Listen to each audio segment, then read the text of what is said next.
বাংলাদেশের সিনেমা জগতের লোক হন, নাটকের লোক হন, থিয়েটারের লোক হন, মানে আপনি যদি মিডিয়ার কেউ হয়ে থাকেন আর আপনি যদি ভাইরাল হতে চান, তাহলে বাংলা চলচ্চিত্রের বর্তমান যে মেগাস্টার শাকিব খান, তাকে নিয়ে দুটো কটূক্তি করুন, দেখবেন আপনি রাতারাতি ভাইরাল হয়ে গেছেন।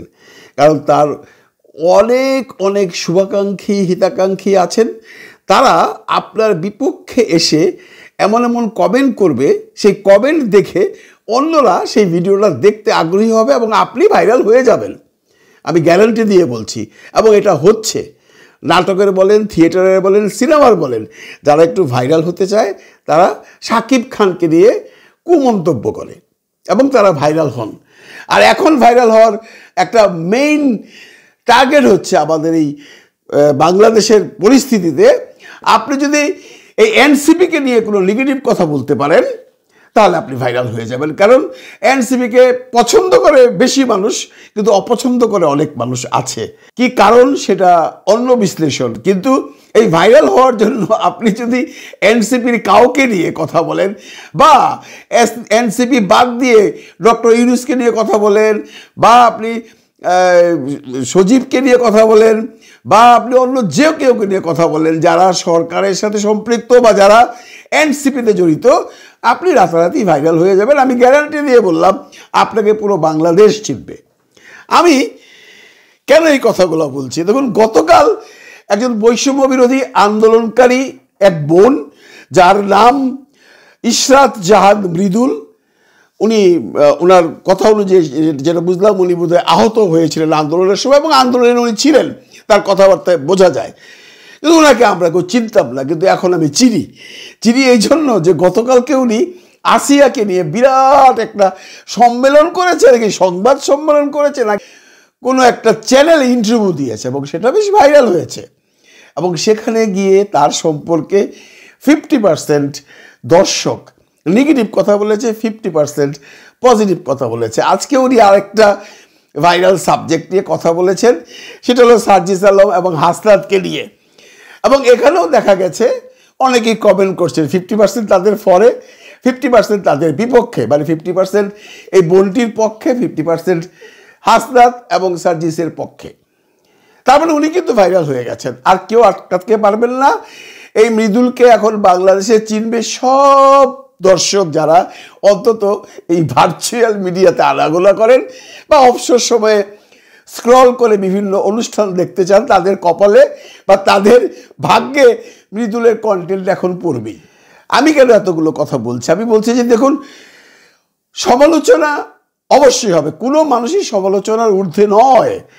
আজকে একটা ঘটনা আপনাদের বলেছি আমি সকালের ব্লগে গিয়ে, যে হাসনাত আবদুল্লাহ সম্পর্কে একজন উঠতি সাংবাদিক বা শিক্ষানবী সাংবাদিক শুয়োর বলেছিল। হাসনাত আবদুল্লাহ তাকে ক্ষমা করে দিয়ে তাকে চাকরিতে রাখার কথা বলেছেন, এবং হাসনাত আবদুল্লাহ বলেছেন, কেউ আমাদের সম্পর্কে সমালোচনা করে আর মুখ বন্ধ করে দিই তাহলে আমরাও স্বৈরাচার হয়ে যাব। বলতে দিন, যার যেটা খুশি বলতে দিন, আমরা কোনো বাধা দেব না। ঠিক আছে, খুব ভালো সিদ্ধান্ত। কিন্তু আমি যে একটা কথা বলবো আপনার সম্পর্কে বা যে কোনো সম্পর্কে, সেটার মধ্যে মনে হয় সত্যতা থাকতে হবে। শুধু ভাইরাল হওয়ার জন্য আপনি যা ইচ্ছে তাই বলে যাবেন, সেটা কিন্তু শোভনীয় নয়। দেখুন, উনি প্রথম প্রশ্ন করেছেন, হাসনাত আবদুল্লাহ, সার্জিস আলম হেলিকপ্টারে চড়ে মাগুরাতে আসিয়ার জানাজায় গেছে। ওরা হেলিকপ্টারের টাকা পেল কোথায়? ওরা তো এর আগে মেসে ভাড়া দিতে পারতো না, ইত্যাদি ইত্যাদি অনেক কথা। যেমনটি আরও বলেছে যে আগে ওরা কাপড়ই পরতে পারতো না, এখন ব্র্যান্ডের কাপড় পরে। কিন্তু অত্যন্ত বিনয়ের সাথে বলছি আমার বোনটিকে যে হাসনাত আবদুল্লাহ তো সেই স্কোয়ার প্রিন্টের শার্ট আমি সবসময়ই দেখি, ওর গায়েতে কোনোদিন পাঞ্জাবিও দেখিনি, আর শীতের সময় একটা ব্লেজারও দেখিনি। আপনি কোত্থেকে ওটা ব্র্যান্ড পেলেন আমি জানি না। আর ব্র্যান্ডের কাপড় কি নয় সেটা তো গিয়ে পেছনের ট্যাগে দেখতে হয়, আপনি নিশ্চয়ই কারো ট্যাগ চেক করেননি। তো আপনি কি করে বললেন যে ওরা ব্র্যান্ডের কাপড় চোপড় পরে? এরকম করে কাউকে বলাটা কি ঠিক? মৃদুল বোন, আপনাকে বলছি, আপনি একজন যোদ্ধা এই সময়কার। কি কারণে আপনার ওদের দিকে ক্ষোভ আমি জানি না। আপনি বারবারই বলছিলেন যে ওরা হেলিকপ্টারে যাবে কেন, হেলিকপ্টারে যাবে কেন, হেলিকপ্টার নিয়ে আপনার অনেক সমস্যা। আমি যতদূর জানি, আমার জানা ভুলও হতে পারে, আমি যতদূর জানি যে হেলিকপ্টারটাতে আসিয়ার ডেড বডি তার মা বাবা সহ মাননীয় মৎস্য উপদেষ্টা ফরিদা বেগম যাচ্ছিলেন, সেই একই হেলিকপ্টারে তারা গেছে। তারা আলাদা করে কোনো হেলিকপ্টার ভাড়া করে গেছে কিনা আমার জানা নেই। আপনার জানা থাকলে জানাবেন, বলে দিবেন, মানুষকে বলে দিবেন। কারণ আমরা সবাই যতদূর জানি ওরা সেই আর্মির হেলিকপ্টারে গেছে। এটা কি খুব বড় অন্যায় করেছে যদি আর্মির হেলিকপ্টারে যেয়ে থাকে? আর যদি ওরা ভাড়া করা হেলিকপ্টারে যেয়ে থাকে, তাহলে এই প্রশ্নটা আমারও থেকে গেল আপনার সাথে, যে এইভাবে হেলিকপ্টার ভাড়া করে সেই মাগুরায় যাওয়ার কোনো প্রয়োজন ছিল না। আপনি একটা খুব সুন্দর কথা বলেছেন, যেটা আমি খুব হেসেছি একা একা অনেকক্ষণ। আপনি বলছেন আমি একদিন বিকেলবেলা হঠাৎ করে আমার আব্বাকে নিয়ে সংসদ ভবনের ওদিকে চা খেতে গিয়েছিলাম। আমি প্রায়শই সেখানে আমার আব্বাকে নিয়ে চা খেতে যাই। হঠাৎ করে দেখলাম ওখানে এনসিপির দলীয় নাম ঘোষণা করা হবে, এর জন্য অনেক লোকজনের সমাগম, বিরাট আয়োজন করা হচ্ছে।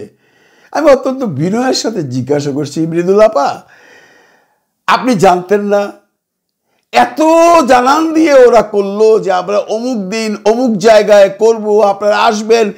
বিভিন্ন বিভিন্ন চ্যানেল, বিভিন্ন পত্রিকা মাধ্যম সব জায়গায় জানানো হয়েছিল। আপনার নজরে পড়েনি? আপনি একজন যোদ্ধা, হতে পারে আপনি এখন তাদের সাথে নেই, কিন্তু এত বড় খবরটা আপনি জানতেন না। আপনি বলেন হঠাৎ করে আমি ওখানটায় গেলাম, গিয়ে দেখলাম ওরা এটা করছে। আমার মনে হয় এটা আপনি মিথ্যে বলেছেন। একটু পরিষ্কার করে দিবেন, কারণ আপনি তো আবারও আসবেন। কারণ আমি একটা জিনিস ধরে নিয়েছি, আপনি হলেন আমাদের এই যে সিনেমার যারা করে, মানে ভাইরাল হওয়ার জন্য, নিজেকে পরিচিত করার জন্য সাকিবের বদনাম করে। আমি ধরে নিলাম এই হাসনাত আর সার্জিস এখন এই রাজনীতির জগতের সাকিব খান, আর আপনি হলেন অন্য আরেকজন কর্মী যিনি ভাইরাল হতে চান। আপনি আবার আসবেন, আপনি আমাকে জানাবেন আপনি জানতেন কি না, সত্যি কি মিথ্যা। এত বড় খবরটা পুরো বাংলাদেশের মানুষ জানতো। এমন তো না যে আপনি নেটে যান না, এমন তো না আপনি টেলিভিশনও দেখেন না, ইন্টারনেট ঘাটেন না। আপনার কথায় সেটা মনে হয় না। আমার মনে হচ্ছে আপনি বেশ একজন দায়িত্ববান মানুষ এবং দেশের সর্বস্তরের খবর রাখেন। এই খবরটা রাখলেন না যে ওরা সেই দিন সেখানে তাদের দল ঘোষণা করতে যাবে। সেটা নিয়েও আপনার প্রশ্ন, এত টাকা কোথায় পেল? সেটা নিয়েও আপনার প্রশ্ন, ওরা কেন এত টাকা দিয়ে ইন্টারকন্টিনেন্টালে ইফতারি করলো? এটা নিয়ে ওরা জবাব দিয়েছে। আপনার কাছে বোধহয় সেই জবাবটি যায়নি। আপনি এখন ওরা যে জবাবটা দিয়েছে সেটার বিপরীতে আবার প্রশ্ন করতে পারেন, যেটা অন্যান্য কিছু সাংবাদিক ভাই বোনেরা করেন, যে টাকা যে পেয়েছে কারা দিয়েছে নাম বলতে হবে। আমি বারবারই বলছি এদের নাম বলতে হবে। সেটা হয়তো বা গণমাধ্যমে এসে কাউকে বলবে না, সেটা তাদেরকে একসময় নির্বাচন কমিশনে বলতে হবে তোমাদের আয় এবং ব্যয়। ওরা কিন্তু এটা বলতে পারবে না আমরা কোনো আয়ও করিনি, কোনো ব্যয়ও করিনি, কারণ ওরা যে ইন্টারকন্টিনেন্টালের মতো জায়গায় ইফতার পার্টি করেছে এটা রেকর্ডেড। এটা নিয়ে অনেকেই প্রশ্ন তুলছেন, আপনিও তুলেছেন। এই প্রশ্ন বারবার করে তো কোনো লাভ নেই আপা। আপনি নতুন কোনো সাবজেক্ট নিয়ে আসুন। যদি আপনি ভাইরাল হয়ে গেছেন, আরও যদি ভাইরাল হতে চান, নতুন নতুন সাবজেক্ট নিয়ে আসুন। দেখবেন আপনাকে তো এখন আমার মনে হয় যারা এই লাইনে বিচরণ করে অর্ধেক মানুষ চিনে ফেলেছে। আমি সচরাচর খুব একটা দেখি না, আমি আমার নিজেকে নিয়ে ব্যস্ত থাকি। আমি যখন চিনে ফেলেছি তখন আমার মনে হয় বাংলাদেশের অনেক মানুষই আপনাকে চিনে ফেলেছে। আরেকবার বলেছেন আপনি দেশটা যদি ওরা সুন্দর করতে পারতো তাহলে ওরা হেলিকপ্টারে চড়তো, ওরা ইন্টারকন্টিনেন্টালে ইফতারি করতো, আমার কোনো আপত্তি ছিল না। দেশটা কি ওরা চালাচ্ছে? আপনার কি তাই মনে হয় আপা? আপনার ক্ষোভটা কোথায় বুঝলাম না। এই দেশটা তো ওরা চালাচ্ছে না, দেশটা চালাচ্ছে একটা সরকার, একটা উপদেষ্টা পরিষদ। আপনি তাদেরকে জিজ্ঞাসা করেন হাসনাত আব্দুল্লাহ আর সার্জিস কি দেশ চালাচ্ছে নাকি? ওরা একটা পার্টি করেছে, বারবারই বলছেন আমরা স্টুডেন্টরা তোমাদের সাথে গিয়েছিলাম, তোমরা পার্টি করলা কেন? ওরা তো স্টুডেন্ট নয়, ওরা পার্টি করেছে, অসুবিধাটা কোথায়? পার্টি করলেই ওরা মন্ত্রী মিনিস্টার হয়ে যাবে আপনি মনে করেছেন? No no no no no, not so easy. ওরা মন্ত্রী মিনিস্টার হবে কি না হবে সেটা সময় বলবে, বাংলার জনগণ বলবে। আপনি যে লাইনে আছেন ভালো লাইনে আছেন, আপনি আগামীকাল আরেকটা টপিকস নিয়ে আসেন, নতুন কিছু বলুন, আরও ভাইরাল হবেন। আমি আপনাকে চ্যালেঞ্জ দিয়ে বললাম, বাংলাদেশের 18 কোটি মানুষ আপনাকে আর 3 দিন পরে সবাই চিনবে। ভালো থাকবেন সবাই, ভালো রাখবেন সবাইকে। খোদা হাফেজ।